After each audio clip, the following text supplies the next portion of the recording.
Hello, sir. Happy New Year. Great to Happy New have you Year to again. you and yours. Good to speak to you. Thank you very much. Did you have a good Christmas? Very quiet, Very quiet. which was Well, good. we had two kids trying to rip the house apart 3 times, Christmas tree down. Joy of joys. Well, all the Christmas decorations are down now, trees down, so we're sort of back to normal now. Same here. We managed to take everything down, Mhm. so we're just happy.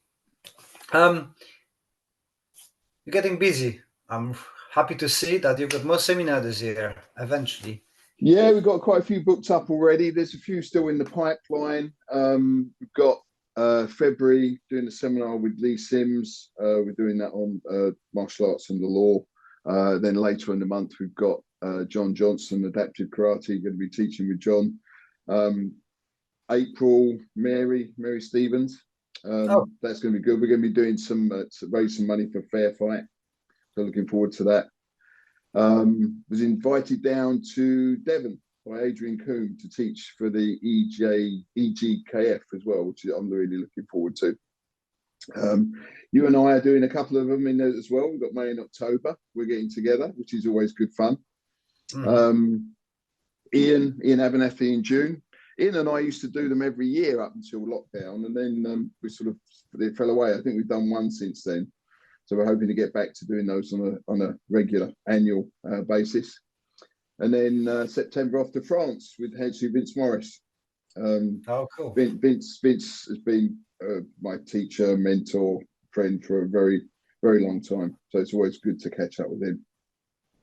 But yeah, so they're the confirmed ones. Still a few in the pipeline. So we're looking forward to booking some more in as the year goes on. But you're busy as well, aren't you? You've got a lot going on. We've got quite a few booked in. I think it's 19 this year so far, and as yours, few in a pipeline, and pretty much most of the people who you teach with gonna be with me as well. So I'm trying to venture this year into a knife defense. All right, yeah. Looking what's going on around with the kids, I would like to try learn something decent so I can kind of pass it to my son. He's 7. So about 4 years, 5 years, he's gonna start worrying about it. Yeah.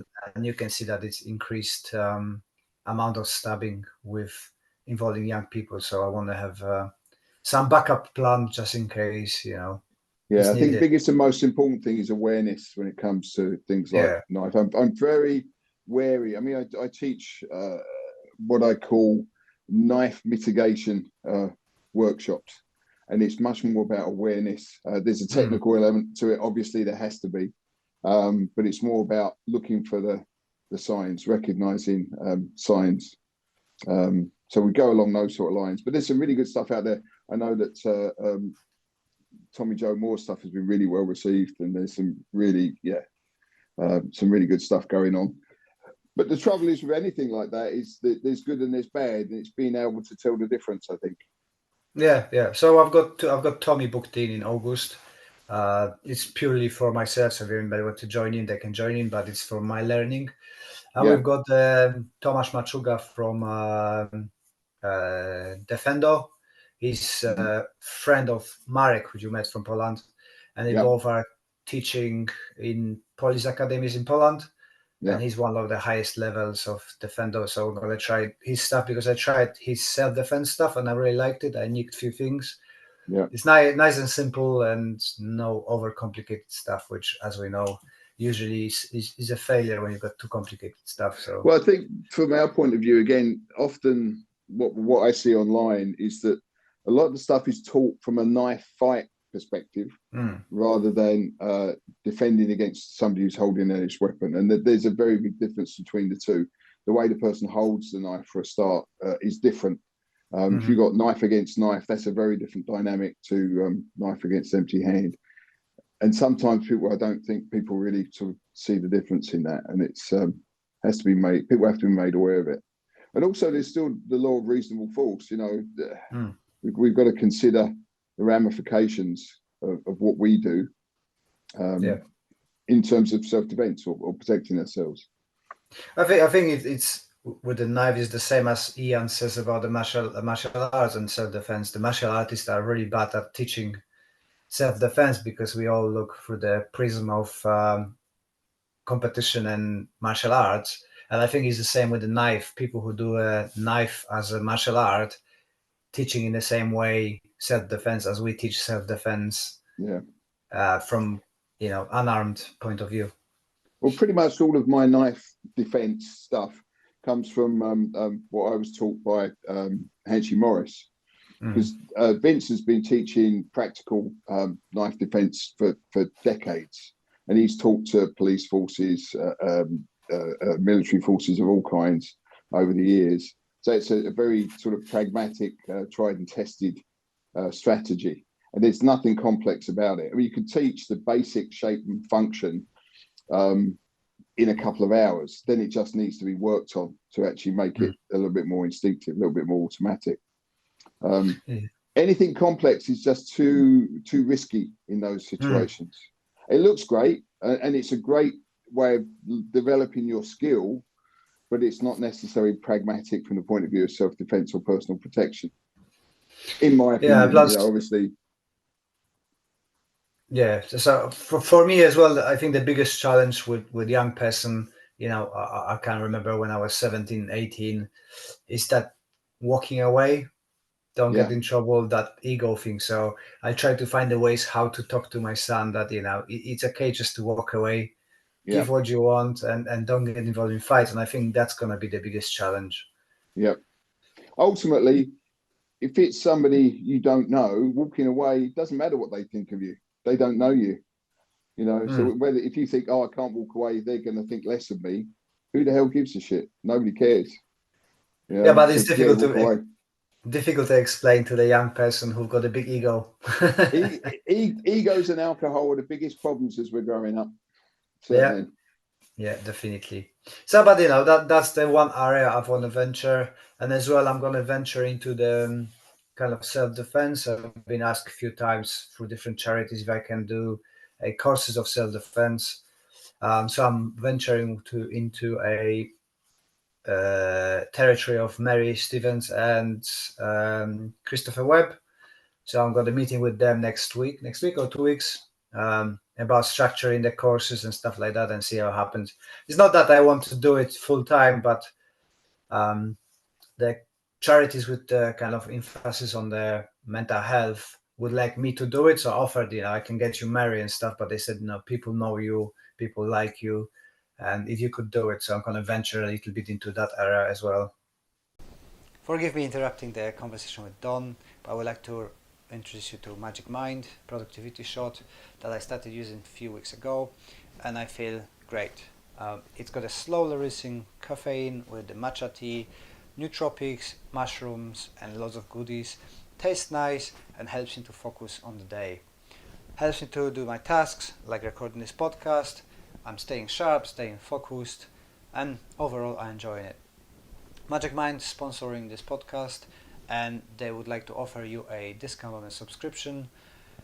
If you sign up for 3 months, you get 1 month free, and the link for that will be www.magicmind.com/JAN anxious BB.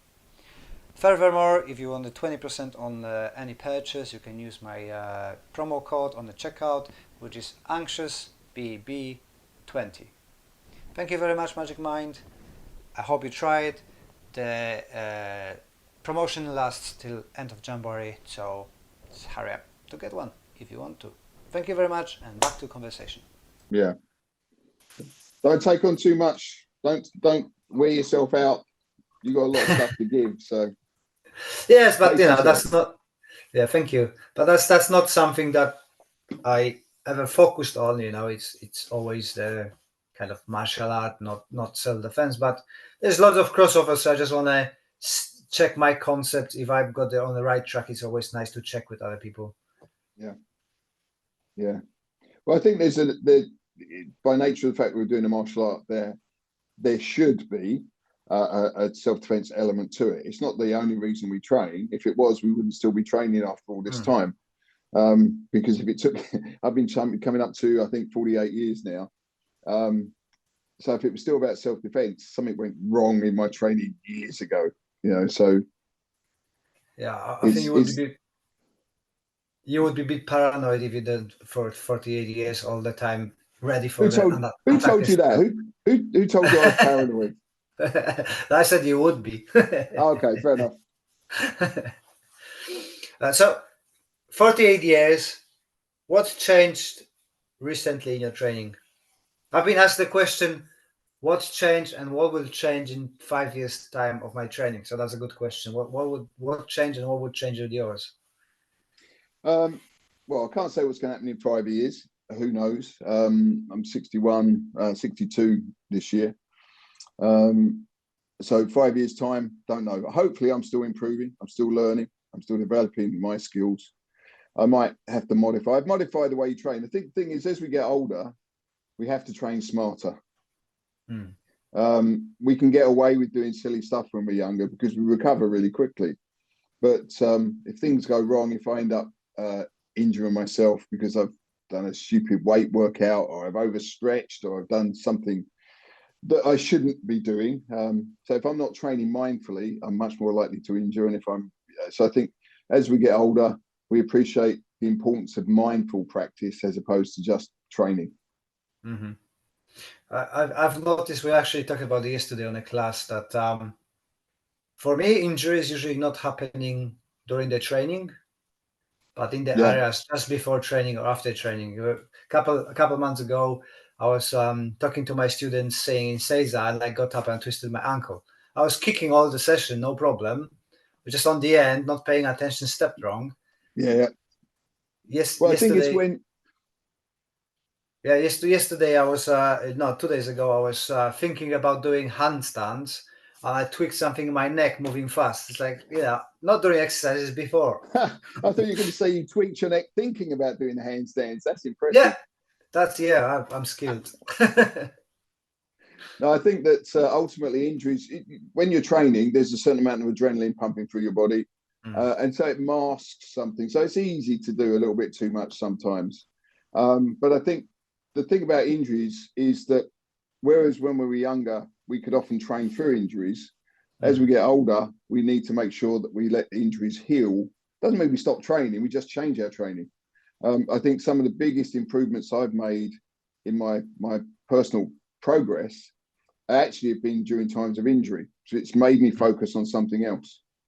So it's allowed me to develop maybe in a weaker area to make it into a stronger skill base.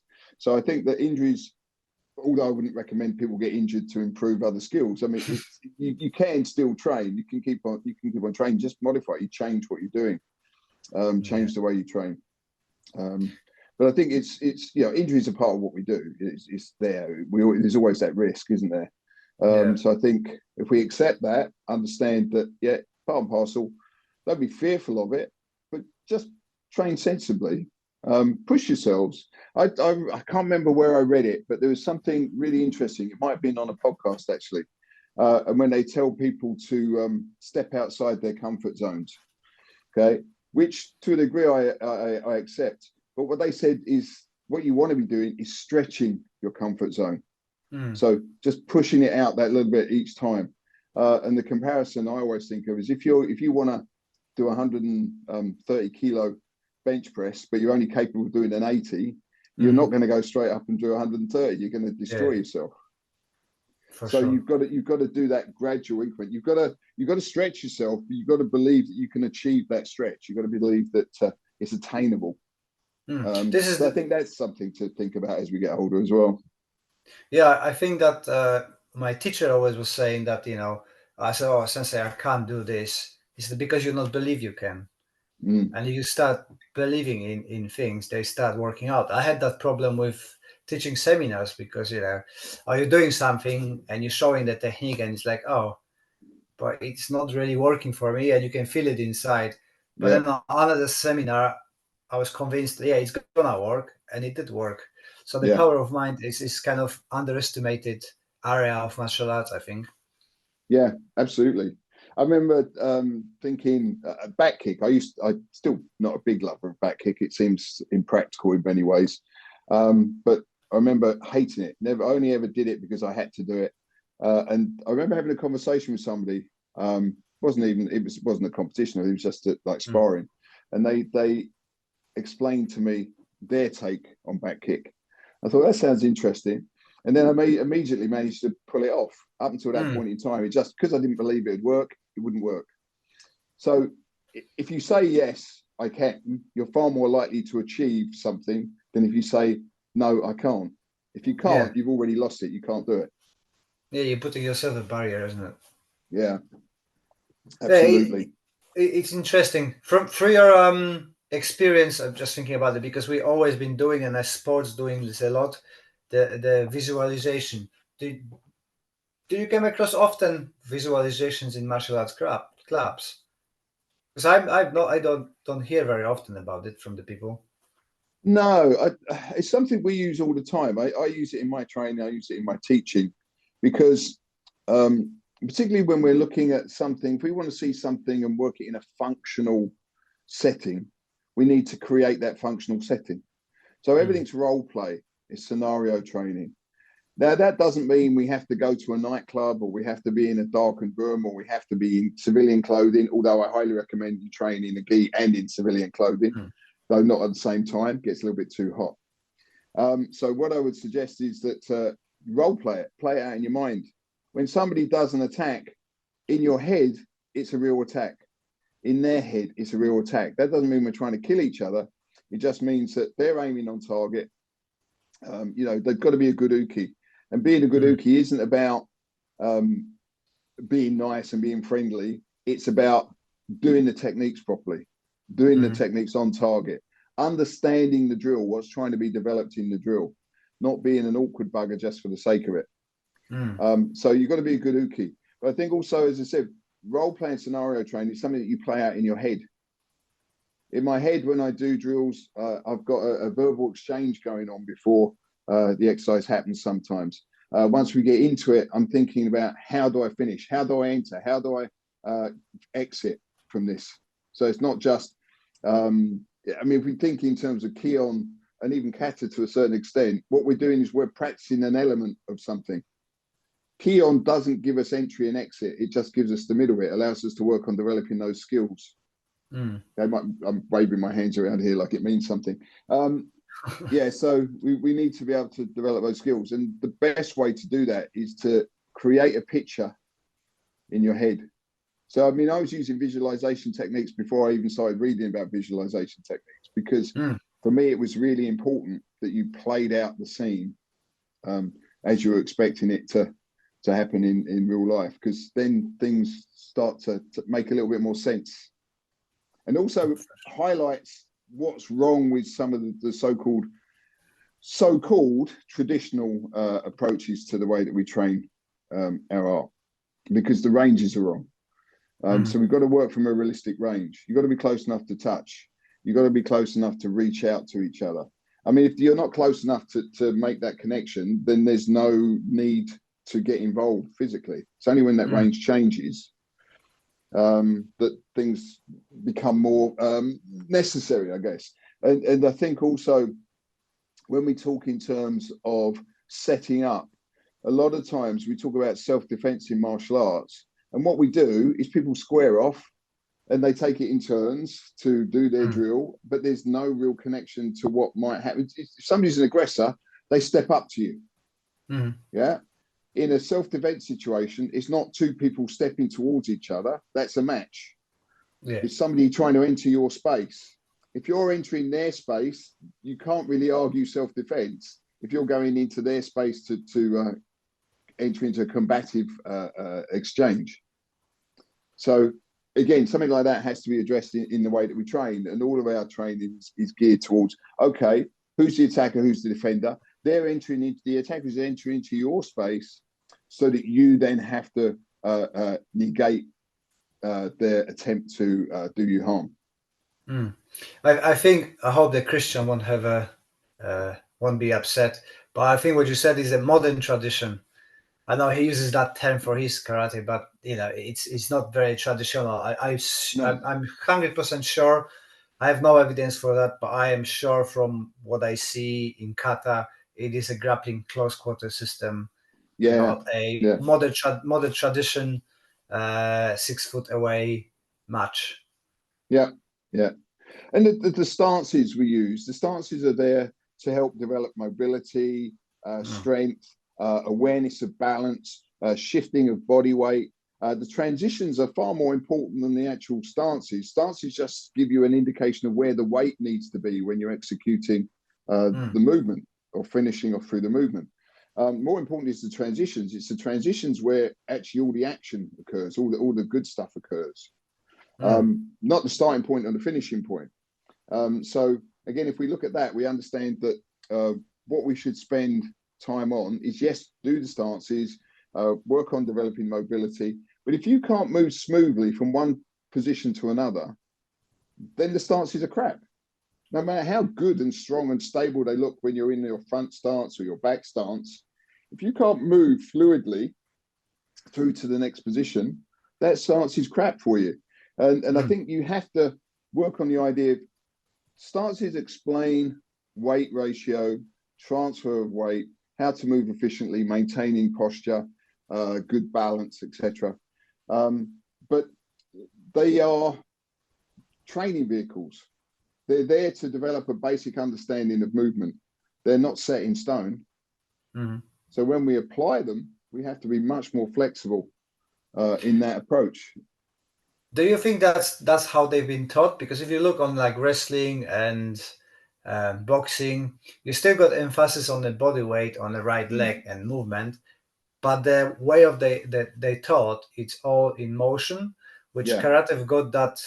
I see only in karate and karate related stuff that it's that emphasis on stop, check your posture. Do you think that was taught like that on the beginning, or is it just the Japanization and their kind of obsession with details and naming and have everything fixed in the frames? At least that's my impression of Japanese culture. If there are any Japanese people listening, feel free to correct me in a comment, because I've never been in Japan. Only got a couple of friends from Japan, but that's how it comes across to me. Well, I've never wrestled, much as I would like to have had the chance when I was younger. It wasn't something that was available to us. I think it's a great system. I think it's. I mean, watching the way you blend your wrestling background with your karate, you can see that they're meant to work together. They enhance each other, which is really good. I think that in many ways, what we're seeing now is a pragmatic approach. The sort of so-called traditional, a pragmatic approach to teaching loads of people at the same time. Yes, I think there's probably an element of everything has to be just so, from that sort of Japanese psyche perspective. But I think it's one of those things that people latched on to, and it just sort of morphed into something far bigger than it ever should have been. Yes, you need to learn structure, and the best way to remember a structure is to get into a stance, think, okay, this is my stance, can I move? This is a good way to train that posture. But I think that, as I say, I think it got warped, it got morphed, it morphed into this sort of primary teaching module or mode that basically detracted from what we were trying to teach people. So I think, yeah, we need to teach movement straight from day one. You know, it has to be, if I can't move smoothly into this position, that position isn't any good. If I can't move from this position, that position's no good. I've got to be able to make that transition work. So sometimes it means making stances a little bit higher. Sometimes it makes making stances a little bit shorter. Doesn't mean we throw out the baby with the bathwater. It's still the idea of shifting weight, you know, weight ratio, 70%, 30%, whatever the stylistic preferences are, is relevant because it's telling you where most of the weight wants to be. Yeah, so you've got, to my mind, I teach the idea of the stances is three basic positions with variations on those. So the three primary things people have to learn straight away is you've got front weighted, you've got rear weighted, you've got middle weighted, evenly weighted. So once they get their head around that, it actually makes life a lot easier to move into the other stances, the shorter stances and all the rest of it. For sure. Yeah, I had a similar approach. So we're not focusing so much on the stances, but if we go deeper in stances, it's for mobility and flexibility and kind of strength of the legs. But the Yeah, most is transitional. doing the deeper start again. This is something that happens as we get older as well. We've got injuries. I've got arthritis in my knees, my hip, my shoulder. I've got limited range of movement in my ankle dorsiflexion. So therefore, that doesn't mean I have to stop doing the stances. I've just got to be sensible about how I do them. Mm. I think actually I'm, thankfully, I think I'm better now than I was 10 years ago. I'm better than I was 10 years before that. I'm managing to continue to improve because I understand my movements more. I'm better at moving. I'm more connected to my movement. I know how my body works. So therefore I can make those little blends, those little adaptations. I mean, a good example is if you take any sport, top tier performer in any sport, they will all perform their techniques in a similar way, whether it's running, whether it's playing tennis. A backhand is a backhand, a lob is a lob. So they all use the same basic information, the same basic skill set, but they all do it in their own way. Mm-hmm. And I think this is where we need to sort of see karate develop or martial arts develop as a whole, is that, yes, we use the same template, we use the same model, but actually everyone has to be able to express that model in their own way. And it takes guidance and time to do that, but that's ultimately what we're all trying to do, isn't it? Yeah, it's again, I have to credit it to my teacher who always was saying, "Don't be a carbon copy of me. Do karate yourself. Make it yours." And I try to install that in my students because I see that, especially people coming from, let's say, more traditional, modern traditional dojos, are geared to do monkey see, monkey do, and just copy, just shut up and copy. And they all try to strive to move like me or do stuff like me. Wanting or not wanting, we are the influencers of our students, and subconsciously they start moving like you. I see that on myself and my teacher. Now it's changes, but literally when I moved to UK, I moved like him. Now it's kind of having my own identity in it, Yeah. but the students are copying you. So I really put the emphasis that you're taller than me. Not many shorter than me in my dojo, but couple. You have to move and work differently, especially when you spar, when you do techniques. It have to be Yeah. different because we are different. So Yeah, but people will copy and people should copy until they can actually move beyond that idea of just copying, until they make the technique their own. A lot of people also prefer that approach because they don't really have to think. There's a big plus in monkey see, monkey do, because you can actually switch your brain off and just copy what the instructor sensei is showing you. So there's an appeal to that, but I think there's a natural point at which you transcend that. And that's different for everybody. Yeah, I think it depends in the core what you want from your martial arts. If you want it as a hobby or you want it as a study. Right? Because those who just put it like I describe it like achieving the certification, it's something so you can hang it by the toilet so people see that you're a black belt, but you have not really interest in getting deep dive in it and making it yours for working. It's just something you want to achieve.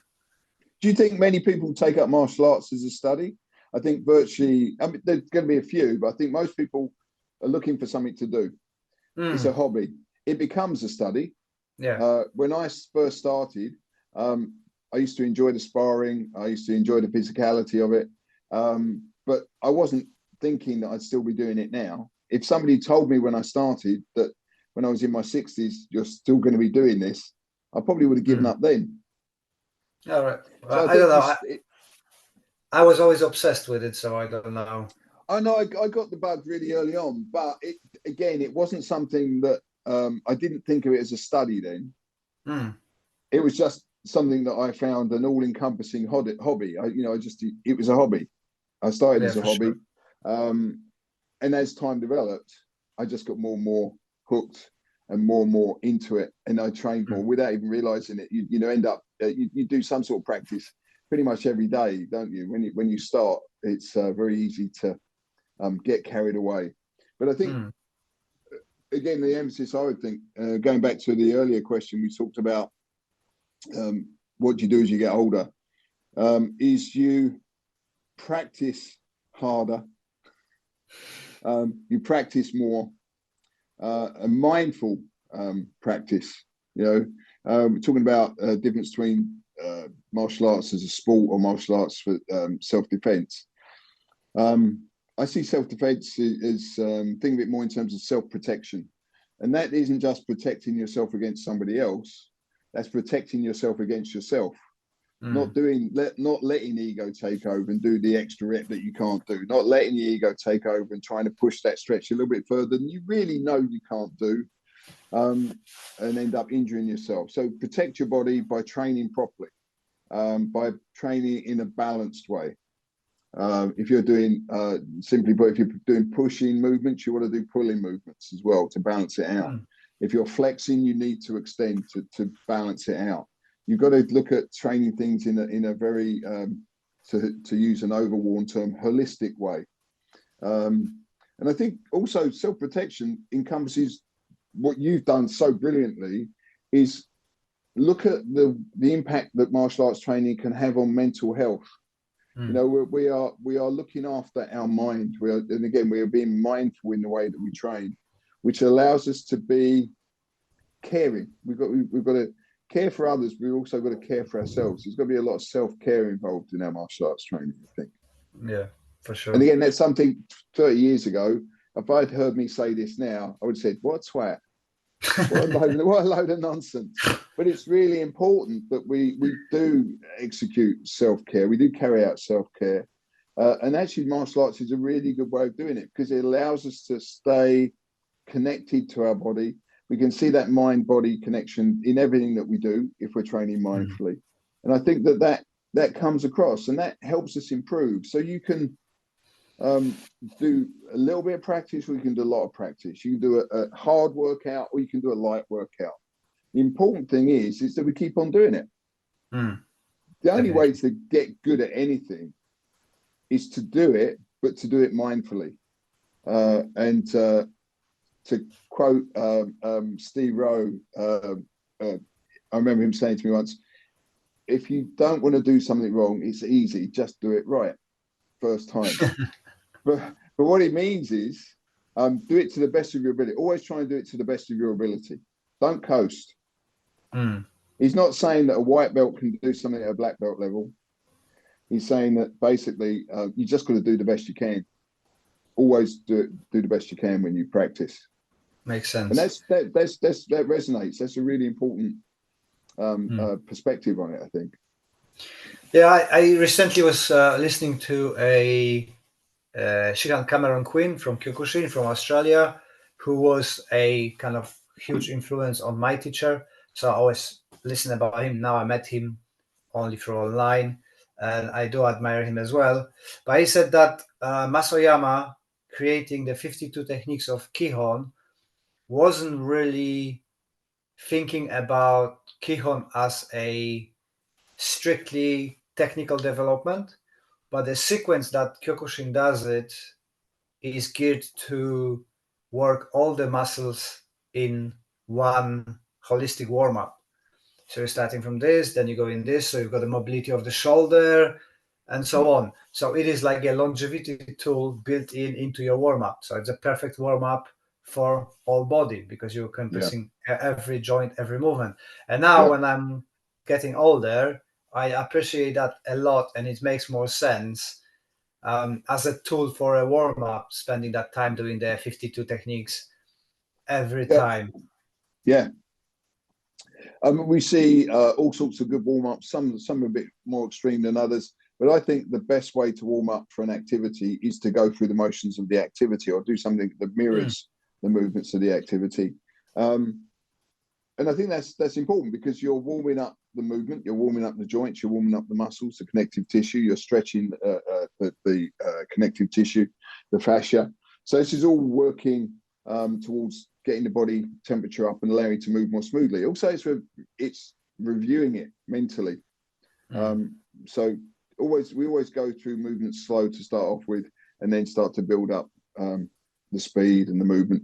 There's an optimal point in all movement where if you rush it, it collapses. So speed has to come out of doing the movement. As the move gets faster, if you still feel the connection, that's why I say we go back to this idea of mindfulness in training. This hard all the time is basically it restricts your progress. It slows down your progress. It actually makes it much harder to feel what's going on.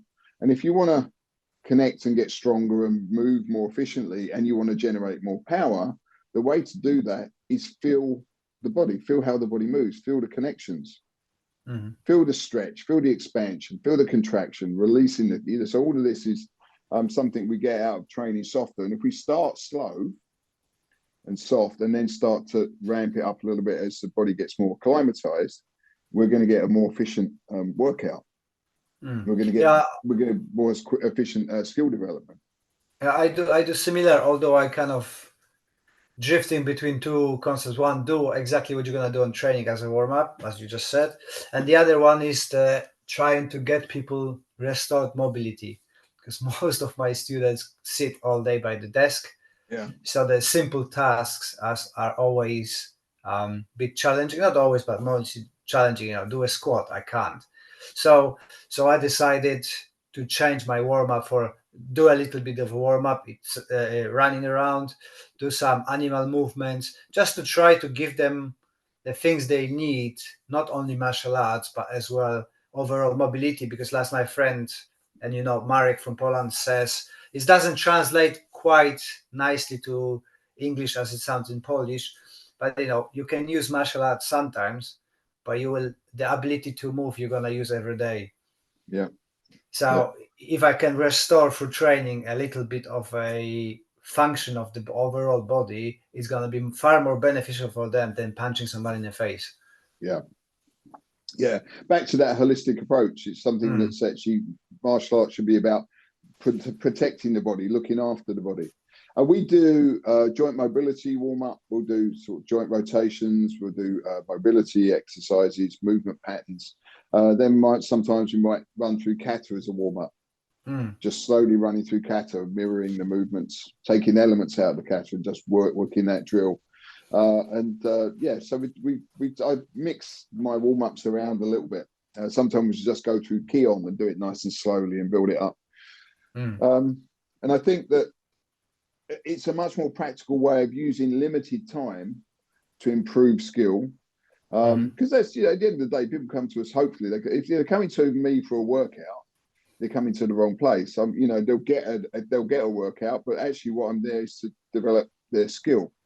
So if I can spend an hour and a half developing their skill, I'd rather do that than spend half an hour beasting them with a warm-up and then do 45 minutes where we're going through techniques, and then 15 minutes where I'm doing partner-based exercises. So that doesn't interest me. It's not a great way to develop skill. I think doing martial arts is great because it develops a better all-round mobility. It develops a certain amount of strength. It develops a body awareness. We move more efficiently. We stand better. We breathe better, hopefully. So all of these things come out of it. But if you want to do strength training, do strength training. If you want to do cardio, do cardio. If you want to do karate, do karate. But don't try and make it all things to all people, because it's not that. And I don't think in the old days people used to train that way. You'd have time to do your Hojo Ando training. You'd have time to do your kata or your kumite, and you wouldn't necessarily do them all in one chunk. You could break the day up into different training modules if you have time. Very people have time. Again, that's where I think that problem came, is because people work all day. They want something that's going to give them everything. But it's not designed for that. And I think that's probably where we've seen a little bit of the decline in the way that we train. Do some reps, rest for a bit, do some more. Very much like a a strength training routine. You just don't plow through, go, go, go, go, go. Work hard, have a bit of a breather, analyze, do a little bit more, bit of a breather, analyze what you're doing, move, go back, do the movements again. Always looking for a better understanding and better movement each time. For sure. Some people just looking for that workout routine. I've got one student who just came and said, "Oh, I just want to get fit," but now when he started doing stuff, he said, "Oh, actually, I really like it. I didn't thought it's gonna be that enjoyable." Well, yeah, I don't think you should turn people away if they come to you and say, "I want to get fit." Say, well, there's an element there. I mean, because they'll know after a while. You want to get them through the door and you want to get them training. We teach because we feel like we have something that is of value to people. Okay, it's something we enjoy. But you know, I've met people like yourself. You know, I've met great teachers who are really interested in seeing other people improve, and that to me is what makes a good teacher. Somebody who wants to see other people improve, rather than show off what they know. Although there has to be an element of that, because otherwise, what are people going to aspire to? But it's, you know, we want people to improve, and that comes across in the way that certainly you teach. All the names I mentioned earlier on, they're all great teachers and they're great martial artists who will, their aspiration is to see people get better, to improve themselves, but also to help people get better. And I think that ultimately, if we do that, then we've got a positive, what's the term? We want to think in terms of martial arts as a community. You should be out there helping each other. I think one thing. I think UK is very good in that. At least the circles we are kind of going around, it's a lot of support from everybody towards everybody. So yeah, I think like-minded people gravitate towards like-minded people. You know, so this is. I think it is good. I think there's still a lot of the old ways going on out there. There's still a lot of animosity between associations, and which is sad. When you think of it as a business model, I suppose it's understandable, but it's not good for martial arts in the long term, and that's what we've all got to consider. Yeah, I don't know if you've seen. Tommy was posting about it that some traditional karate organization have a beef with him now, stepping into the traditional dojos and teaching his nonsense. I know he's such a nice guy and very respectful towards everybody. He tries everything, but the people will be people, and they're always going to be picking on people and trying to belittle people to make themselves feel better. I think it comes from a position of fear. And I don't mean necessarily fear from a point of view that they feel what they're doing is inferior. It's just that they are scared that they're going to lose their revenue if their people go off and train elsewhere and see that there's other stuff available. It doesn't sort of disqualify what they do. I mean, if somebody's doing sport, but I mean, I think it does. If somebody teaches predominantly sport-based martial art and keeps on advertising its self-defense, that really annoys me. But likewise, if somebody advertises self-defense and they've haven't got a clue as to what the hell they're doing, that equally annoys me.